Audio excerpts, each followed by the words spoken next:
Alright, we return to the Taurus Collective. Before we actually go into and unpause the game, I want to get a couple things out of the way right now in terms of our war. We are not going to take everything. We're going to have to rebuild our sectors entirely, but we need to be extremely careful because we do not want to have too many borders with this giant-ass alliance that's over here. Because the Taurus Collective is not in a place where we're thinking by ourselves, look, we can take on the enemy. We have two relatively decent fleets. They're about 100...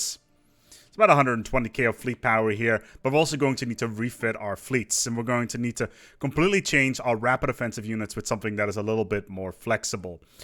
This is the general offensive unit, my apologies. So our cruisers, whilst we're currently running missiles, is not a very optimal way of doing things, mainly because the meta has shifted a little bit in 1.8, making certain things a lot more interesting. First of all, we're going to add a neutron torpedo on the top.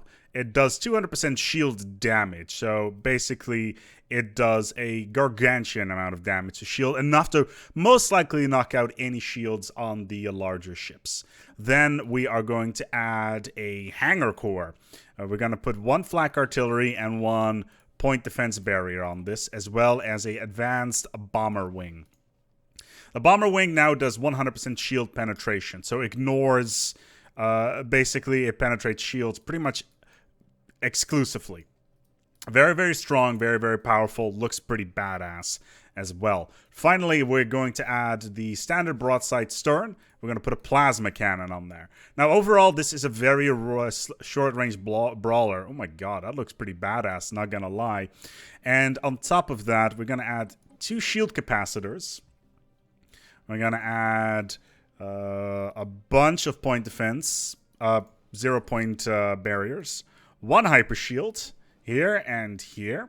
That will increase our shields to a decent amount, 630. Then we're going to add neutronium armor on top of this to push our armor to 53, which is quite something. Then advanced combat computer and all the other stuff.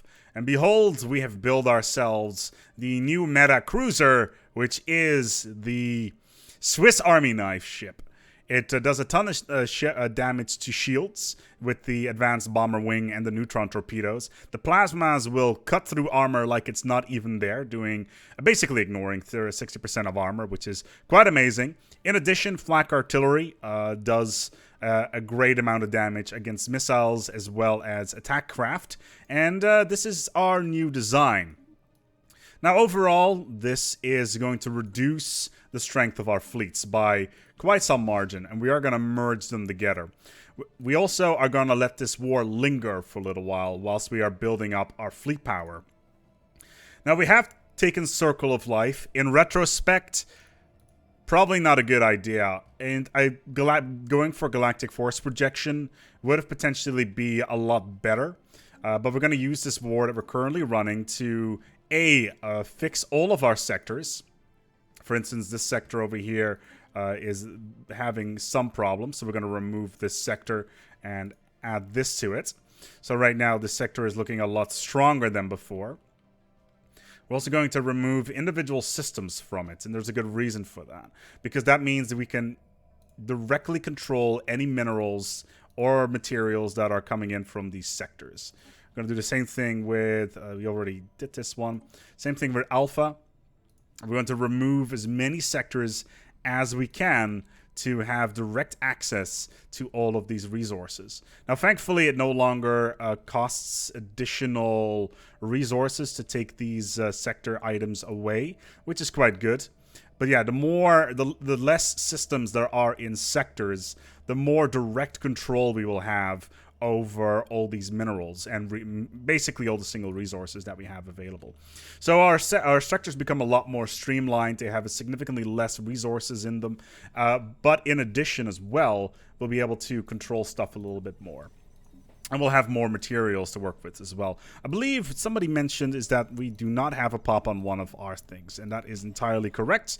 We will build a pop on this and make things look a little bit better. We're also going to do a separate video about the new cruiser meta in the very near future. It's on my list of stuff to record before I head off on a business tripperino to good old California.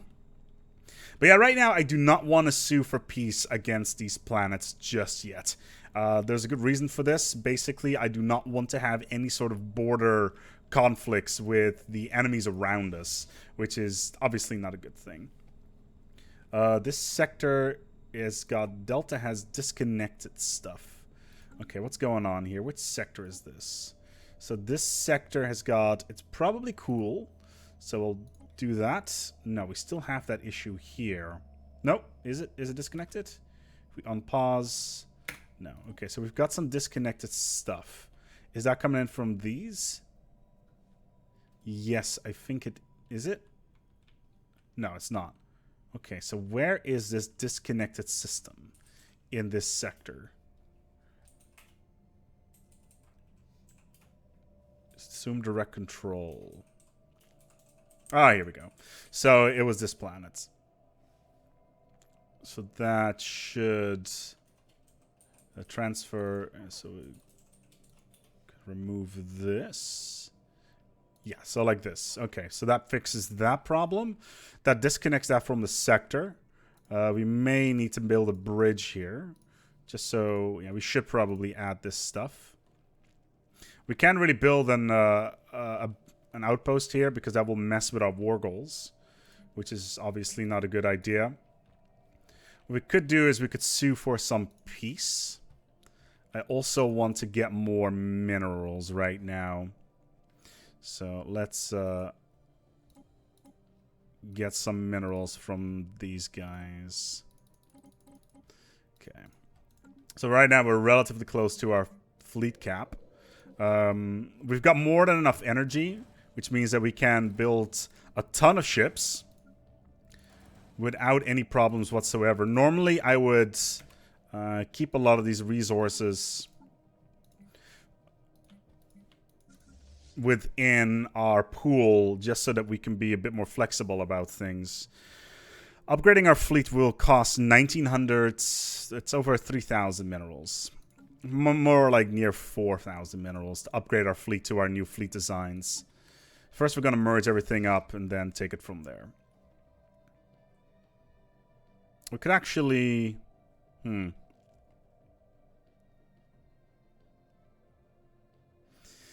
Let's send this fleet home. And this as well. So we have two fleets that are updated in parallel. We got a small enemy ship. Wow, those look pretty awesome actually at the front here. It's almost like it's a battleship design. Like, it's not going to cause any problems. But still, it looks pretty cool.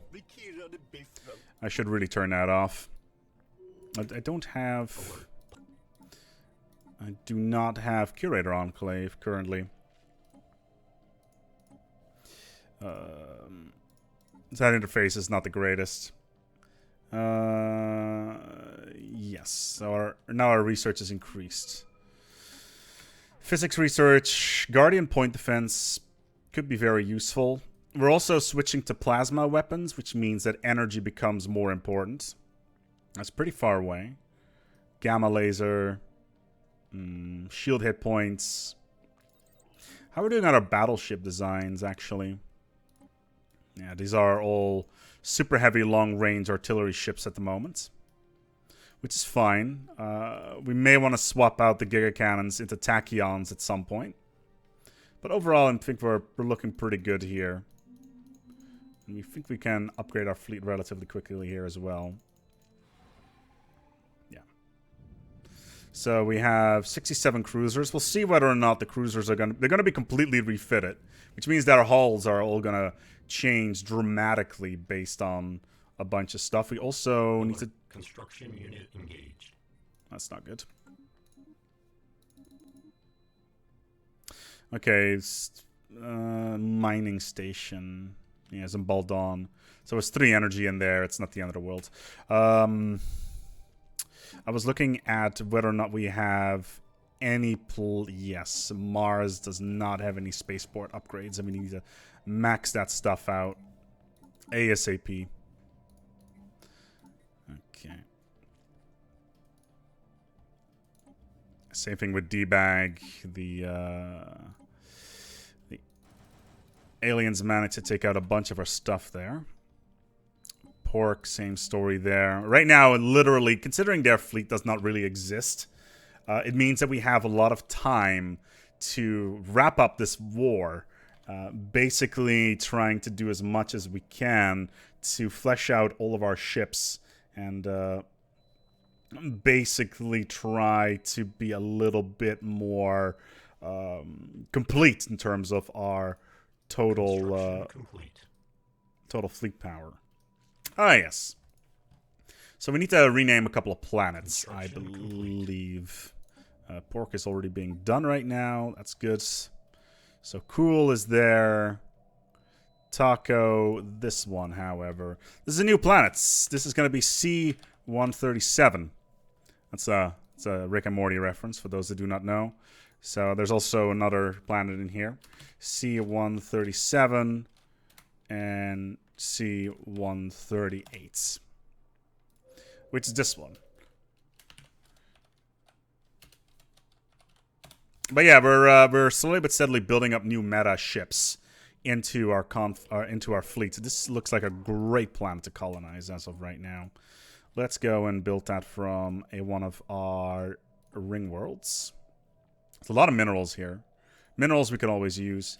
This is going to be a new planet, which we are going to call Zerg.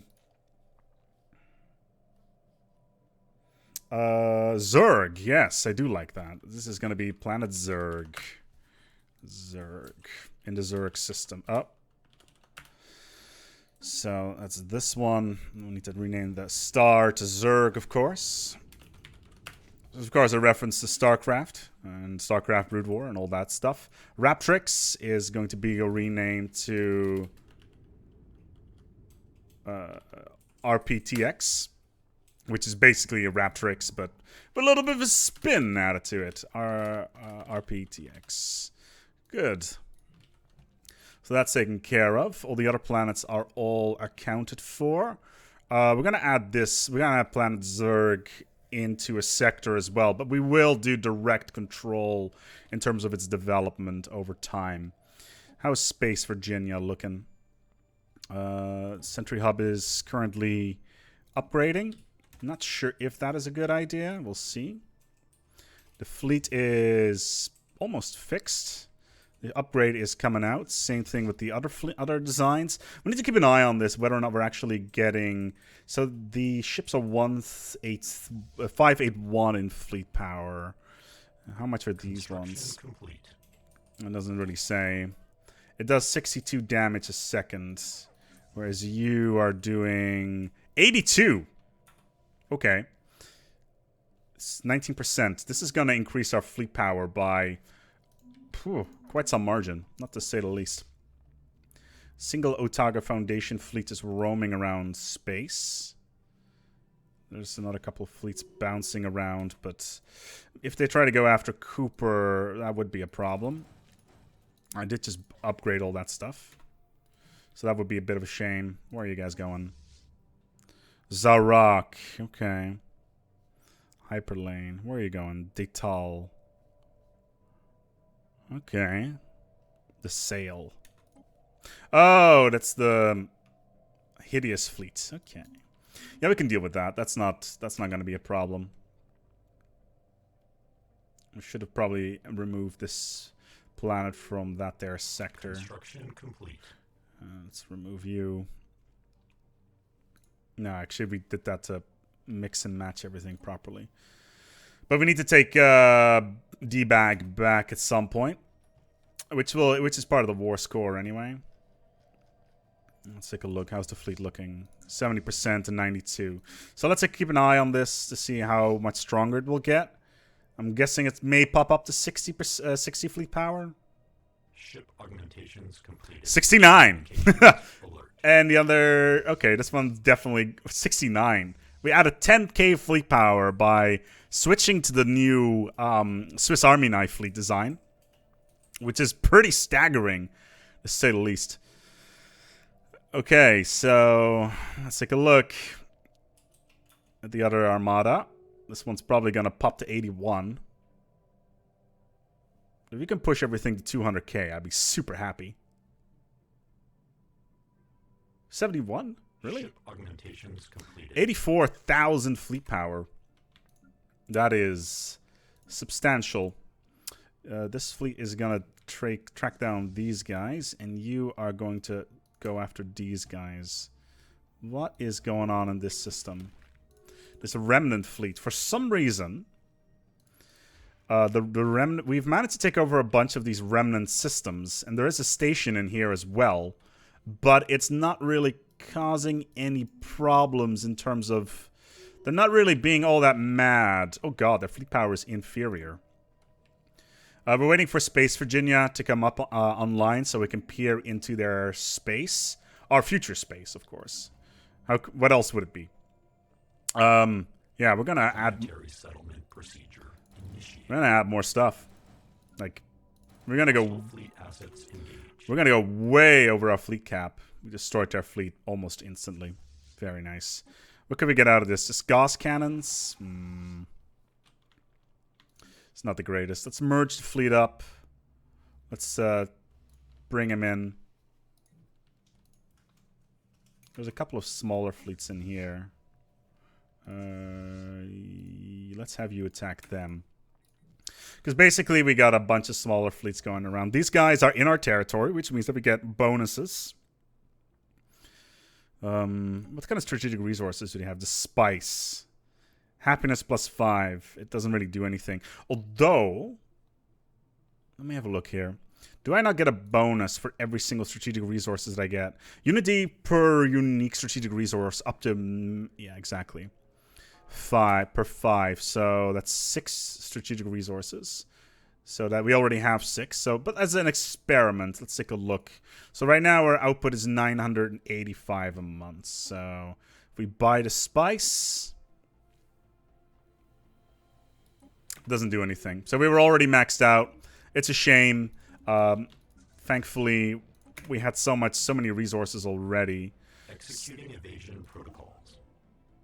We got a couple of fleets roaming around here.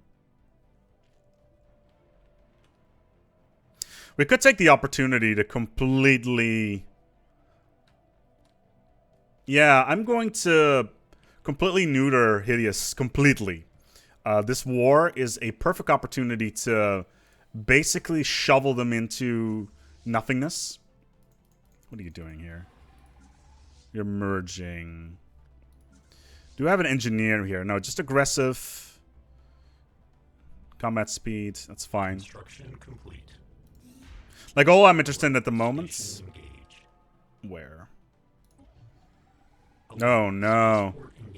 Not my single fortress. Whose shields are easily keeping up with whatever. That's kind of amusing. Okay, they're stuck inside of the FTL trap. Cool. The other armada is going to jump in very soon. So this is going to be a new fleet. How do I spell sterilization? I don't know. Sterilization units 01. I'm pretty sure that is completely incorrect on spelling. For some reason, it did not. It did not. Okay, so we have almost a maxed out general here, which is pretty good. 166,000 fleet power. We're going to take this opportunity to basically neuter Hideous as much as we can. We can't get into their space. That is frustrating. Okay, then we'll just take the Otaga Foundation and completely annihilate all of their infrastructure. Like I said, we're not really... Like, I could finish up this war right now, but it does not have any impact on me. And it also allows me to take the time to basically max out my fleets and basically tell the other empires in the galaxy to kindly fuck off. Construction complete. Because I am going to assimilate all of these, and there's nothing you can do about it. What is this war for, anyway? Construction complete. Like a bunch of stuff. No docks. Yeah, we'll take a look at that shortly. So the Vetrius Remnant has declared war on the Prosnak Coalition. that is not going to go well for them. Like at all. The Prosnak are gonna... Where are the Prosnak? They're over here. And these guys have declared war on them. But that means they're at war with pretty much everybody. I know they have around 60,000, 70,000 fleet power in them. They won't awake anytime soon. How is Space Virginia doing? 81 days. This could be the perfect opportunity to declare war on the remnants. Hostile stationary asset engaged.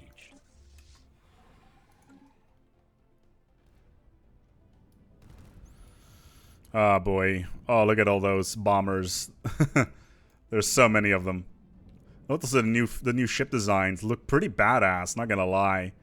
Especially with the addition of the front section and the... Yeah, they look pretty good. All the hangar bays and stuff like that. Very nice. So as soon as Space Virginia is online, we'll have a good idea of what's going on inside of the remnant. So there's at least that. So that's basically what we're going for.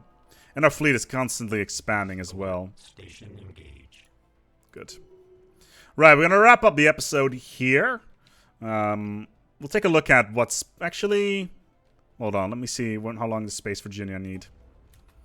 Okay, we're gonna wait for Space Virginia to come online and then wrap up the episode. I think that's fair. Because information is power. But hidden information is hidden power. I got that from the Illuminati. Don't tell anybody. Okay, and online. They have 89,000 in their capital system. Plus a bunch of stations. I really think this could be the perfect opportunity for us to take this as a strategic moment. Because all these systems have relatively large stations inside of them. 30,000. Ooh, there's a shielded world over here. I do want to get my hands on that. But yeah, there's a bunch of really interesting planets in here. I am particularly interested in their capital, the Boundary and Core. But it's very heavily defended. It's got 2 stations, 60k. Actually, it's got 4 stations. Well, that is 120,000 fleet power. That is a fortress and a half. And I don't want to take them right now. Mainly because I do not want to get into a situation where I lose all my fleet power. Here is the Prosnak fleet. They're mostly based around disruptors, so a lot of shield damage, which is fine. They're not really focused on a lot of armor. They do have high jump drives, shield capacitors, medium hyper shields, not a lot of armor. So they can take these stations for all I care. How big is this one? 10k? I'm really curious how they're gonna try to do this. It also is going to give us a good opportunity to look at what the enemy has and take it from there. We're going to wrap up this episode. A lot of stuff done. We've completely refitted our ships to make them more powerful. Our battleships, same story there. We're probably going to swap them out little bits by adding 2 plasma cannons there. Unless the kinetic cannon... Does that make them more powerful? It does. So we're not going to touch the kinetic cannons, but still, we're going to wrap up the episode here. Thank you so much for watching, and until next time, take good care of yourselves, and as always, each other.